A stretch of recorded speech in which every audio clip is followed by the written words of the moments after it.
গত 25 ডিসেম্বর গভীর রাতে প্রশাসনের প্রাণকেন্দ্র সচিবালয়ের 7 নম্বর ভবনে ভয়াবহ আগুন নিয়ন্ত্রণে দায়িত্বরত ছিলেন ফায়ার ফাইটার সোহানুজ্জামান নয়ন। পানির পাইপ সংযোগ দেবার সময় বেপরোয়া ট্রাক চাপায় প্রাণ যায় তার। শনিবার সকালে তার গ্রামের বাড়ি রংপুরের মিঠাপুকুরের আটকুনিয়ায় যান বিএনপির সিনিয়র যুগ্ম মহাসচিব রুহুল কবির রিজভী। নয়নের কবর জিয়ারতের পাশাপাশি খোঁজ খবর নেন স্বজনদের, প্রতিশ্রুতি দেন পরিবারটির পাশে থাকার।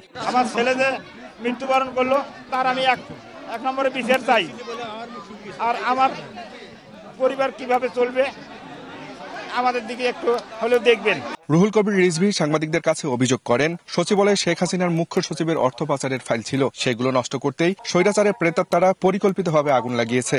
দেশে পরাজিত স্বৈরাচারের দোসররা রয়েছে, তারা কিন্তু গুরুত্বপূর্ণ জায়গায় এখনো আছেন, সরকারের বিভিন্ন জায়গায় আছে এবং অত্যন্ত গুরুত্বপূর্ণ জায়গায় তারা রয়েছেন, ঘাপটি বেড়ে আছেন। কোথায় কি নাশকতা, কোথায় কি চক্রান্ত করছেন তার কোনো ঠিক নেই। এগুলো ঠেকাতে গিয়ে দেশকে একটি শান্তি স্থিতির মধ্যে নিয়ে আসতে গিয়ে জীবন দিচ্ছে নয়নের মতো ছেলেরা। পরাজিত শক্তি এখনো রাষ্ট্রের গুরুত্বপূর্ণ জায়গায় ঘাপটি মেরে থেকে ষড়যন্ত্রের পায়তারা করছে। তাদের রুখে গণতন্ত্রকে স্থায়ী রূপ দিতে পারলে দেশে শান্তি ফিরবে বলেও মন্তব্য করেন বিএনপির এই কেন্দ্রীয় নেতা। জনগণ তো আপনাদেরকে মনে করে বিপ্লবের সরকার, আন্দোলনের সরকার।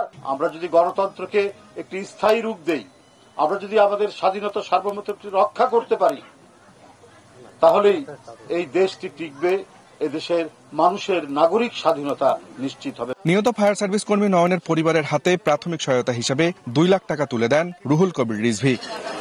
আব্দুর রশিদ জীবন, সময় সংবাদ, রংপুর।